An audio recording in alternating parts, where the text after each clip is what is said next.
आज हम पढ़ने वाले हैं क्लास 12 का एक पोएम ओजामेंडियस ऑफ इजिप्ट के बारे में। ये एक बहुत ही पॉपुलर सोनेट है इंग्लिश लिटरेचर का और इसके पोएट का नाम पीवी सेली है। उनका पूरा नाम पर्सी बाइसी सेली है। यहाँ जो वर्ड ओजामेंडियस है ये इजिप्शियन किंग रेमेशिस टू को रिप्रेजेंट करता है। ये पूरी पोएम ओजामेंडियस के स्टैचू के ऊपर बेस्ड है। ओजामेंडियस जो एक बहुत ही क्रूएल और अपने पावर के घमंडी रूलर थे। ये पोएम हमें एक मैसेज देती है कि कोई कितना भी पावरफुल क्यों ना हो, उसे टाइम के सामने झुकना ही पड़ता है। इसीलिए तो ओजामेंडियस जैसे पावरफुल रूलर होने के बाद भी उन्हें मिट्टी में मिलना पड़ा था। अब जो भी बचा हुआ है वो बस आर्टिस्ट का आर्ट है। आइए अब इस पोएम के लाइन बाय लाइन एक्सप्लेनेशन शुरू करते हैं। I meet a traveller from an antique land. इस लाइन में पोएट बोलते हैं कि वो एक ट्रेवलर से मिलते हैं जो एंटिक लैंड से था। एंटिक लैंड का मतलब पुराना या ओल्ड होता है या ओल्ड होता है। यहाँ एंटिक लैंड इजिप्ट को कहा गया है और पोएट ने सिर्फ इस लाइन में ही आई का यूज़ किया है। नेक्स्ट लाइन है who said two fast and trunkless leg of stone. इस लाइन में ट्रेवलर पोएट को बताते हैं कि उन्होंने एंटिक लैंड में क्या क्या देखा।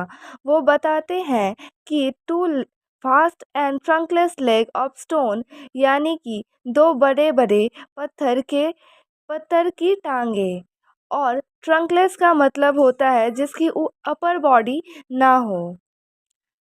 स्टैंड ऑन द डेजर्ट, और वो दो टांगे मतलब दो लेग्स जो थे वो डेजर्ट में खड़ी थी।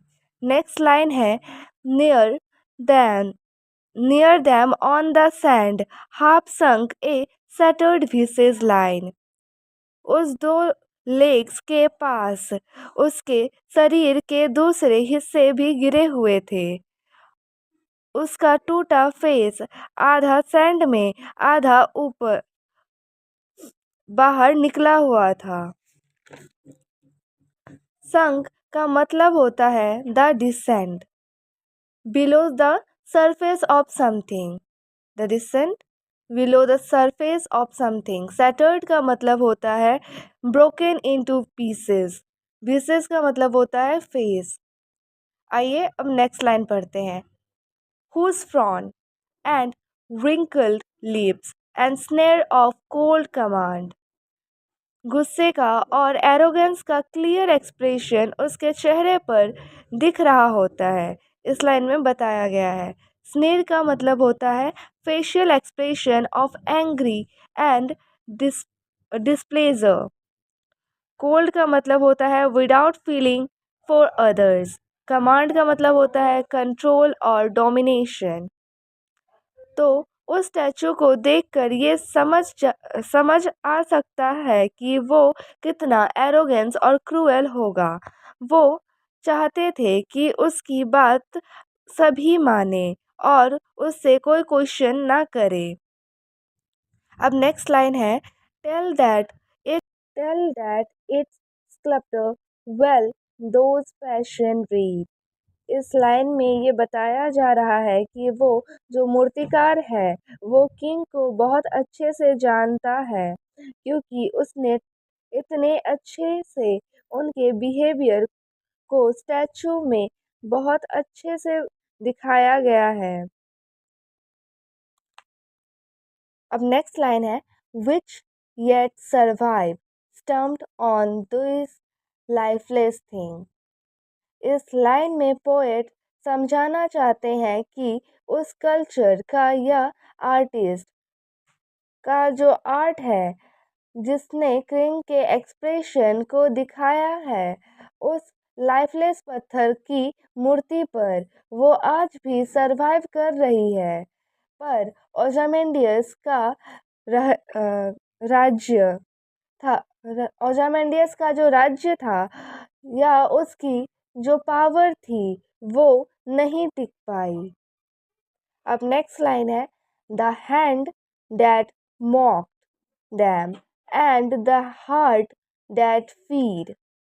इस लाइन में हैंड कल्चर के हाथों को बताया जा रहा है। मॉक्ड का मतलब होता है इमिटेट इन एन इंसल्टिंग वे, मतलब किसी का मजाक उड़ाना। उस कल्चर ने ओजामेंडियस के बिहेवियर को बहुत अच्छे से कॉपी किया, पर ओजामेंडियस वो ये नहीं समझ सका कि ये जो स्कल्पचर है उसने उसी के बुरे फीचर को ही स्टैचू के ऊपर दिखाया है। यहाँ पे ओजामेंडियस के हार्ट के बारे में कहा जा रहा है कि वो बिल्कुल भी काइंड और दयालु नहीं था, वो बहुत ही क्रूएल था। वो लोगों को अपने फायदे के लिए बर्बाद कर दिया करता था। अब नेक्स्ट लाइन है, and on the postal this words appear, मतलब ये कि वो जो स्टैचू जिस पे स्टम्प के ऊपर खड़ा था उस पे कुछ वर्ड्स लिखे हुए थे। उन वर्ड्स को हम नेक्स्ट लाइन में पढ़ेंगे। अब नेक्स्ट लाइन पढ़ते हैं। My name is Ozymandias, king of king, look on my words, ye mighty and disappear. मेरा नाम ओजामेंडियस है, राजाओं का राजा। आप सब मेरे वर्ड्स को देखो और सोचो कि तुम कितने छोटे हो मेरे सामने। मैंने जो काम किए हैं वो तुम लोग कभी नहीं कर सकते। पर चारों तरफ देखने पर भी कुछ दिखाई नहीं दे रहा था, बस उस स्टैचू के टूटे हुए टुकड़े दिखाई दे रहे थे। ओजामेंडियस जो एक माइटी किंग था, अपने शासन काल में जो ऐसे लोगों से घिरा हुआ रहता था जो उसकी बातें सिर्फ डर के कारण मानते थे, पर आज वहाँ कुछ भी दिखाई नहीं दे रहा है उस टूटे हुए स्टैचू को छोड़ के। अब नेक्स्ट लाइन है, of the colossal were boundless and bare. इस लाइन में कोलेशियल रेक ओजामेंडियस के स्टैचू को बताया जा रहा है कि वो स्टैचू बहुत ही बड़ा था, बिल्कुल एक टावर की तरह, जब वो बना था। पर बीतते हुए समय के साथ उस डेजर्ट के मिट्टी में मिल चुका है और अब वहाँ बस चारों तरफ मिट्टी ही मिट्टी है जो कि एंडलेस है, जो कभी ख़त्म नहीं हो सकती। एंडलेस का मतलब जो ख़त्म नहीं हो सकता। ओके, अब नेक्स्ट लाइन है, नेक्स्ट और ये लास्ट लाइन है हमारी पोएम का। Okay, the alone and level stand scratch far away. ये लाइन डिसोल्यूशन और लैक ऑफ अटेंशन के बारे में ध्यान देती है, मतलब वहाँ जहाँ तक देखा जा सकता है वहाँ तक बस डेजर्ट ही दिख रहा था और टूटे हुए स्टैचू बिल्कुल अकेले पड़े हुए थे और उन पे कोई भी ध्यान भी नहीं दे रहा था।